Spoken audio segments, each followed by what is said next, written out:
Elsewhere, attorneys for Tom Brady filed a request for a new hearing in front of the entire 13-judge panel of the Second U.S. Circuit Court of Appeals, arguing that the decision against Brady will harm not just NFL players, but all unionized workers who have bargained for appeal rights. Today marks day 492 since the beginning of Deflategate. Oh, Skip. Oh, Molly.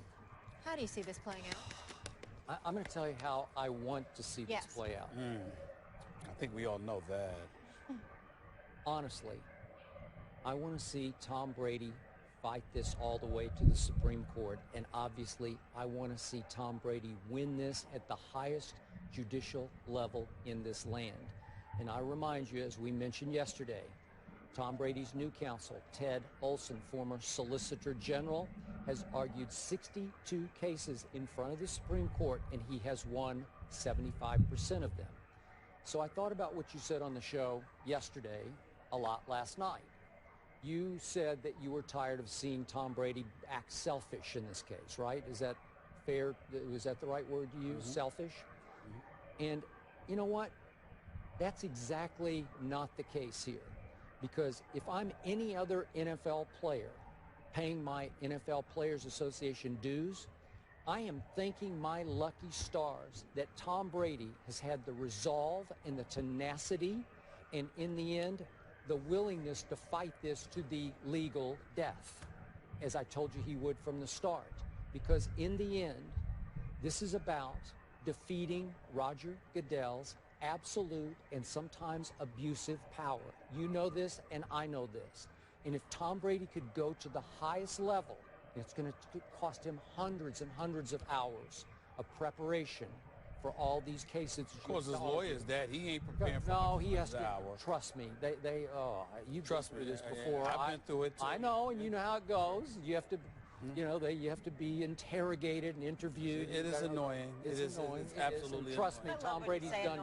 He's done more than his share of this. I want to cuss everybody out when I got to waste my time with that nonsense. But if Tom Brady could beat Roger Goodell at the highest level, you know and I know what would happen. Pandora's box would be flung wide open, and all of a sudden the commissioner's absolute, unquestioned, unrestricted power could be questioned for the first time ever. And I would love that, to see that happen.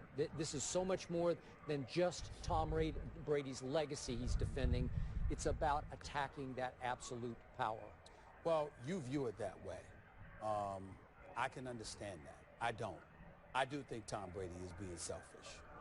Because I don't think it's about his guilt or innocence, and I don't think he cares. I really don't. I think this is all about Tom Brady making sure that he doesn't miss any games. He loves the game of football. He doesn't want to be gone for 4 games, all right? And even not when you think you're innocent. Even a 1-game suspension in his eyes would attach a level of guilt to him. Sure. And that's not it is about his that's not something that he's trying to do. That's fair enough. But again, I am one of those people who believes. He knows that people who believes he's guilty are going to believe it. People who don't believe he's guilty are not going to believe it. And then there are people in between, like me, who firmly believe it's much ado about nothing. He should have never received 4 games at all.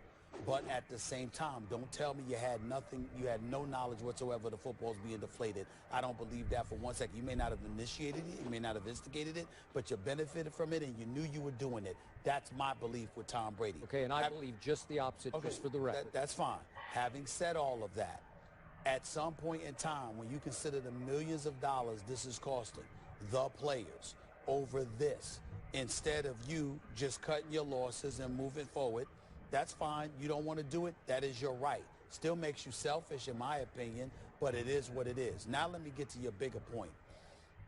When you talk about challenging the league, let me say this to you, Skip Bayless. And I'm not saying that I necessarily agree with that. All I'm saying is be very, very careful what you wish for. Because you see, whether it's Ray Rice or it's the Greg Hardy, which obviously is totally different than this, because Tom Brady has never been associated with anything so egregious. The fact of the matter is that those issues were off-the-field issues that didn't necessarily involve the league, but they players that are under the umbrella, and everybody's vilifying Roger Goodell because of how they handled it. That's not their level of expertise, but football is. And the #1 job of a commissioner in any sport is to to protect the integrity of the sport and the game.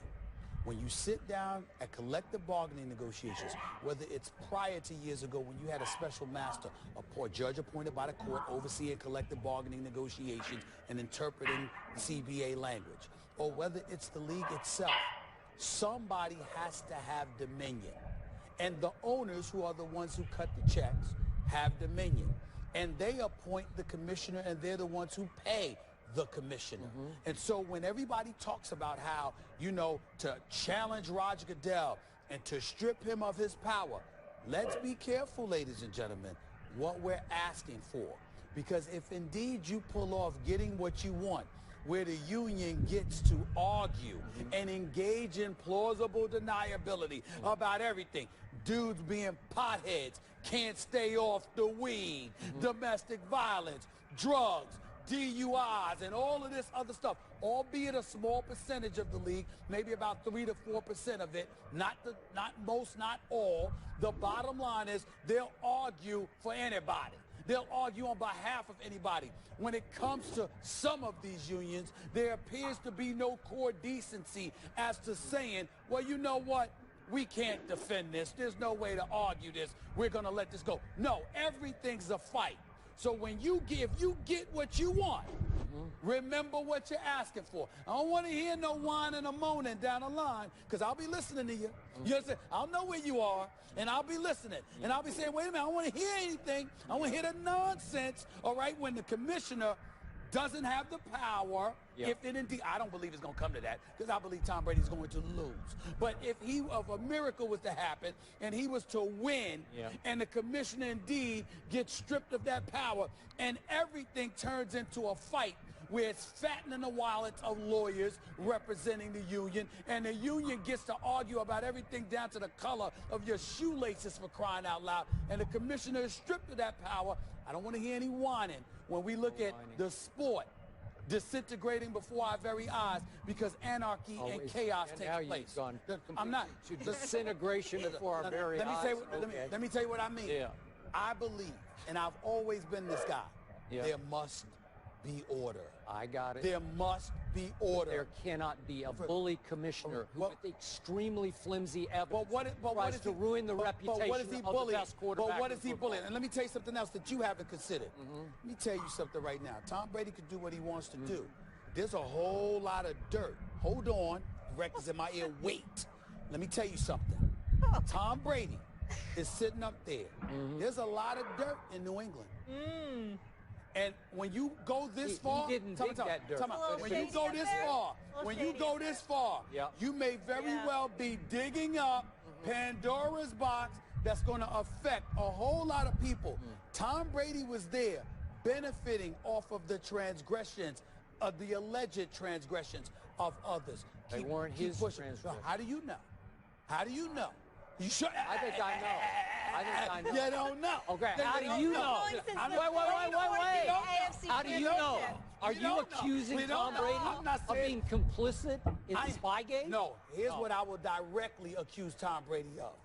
Directly, Tom Brady benefited from any alleged transgressions that may have taken place. It may very well have contributed to his greatness. You go ahead and keep opening the door. So let's protect the great head coach at the expense of the great. Talk about the head coach. There's a little bit of a warning talk about the head coach. It could be others.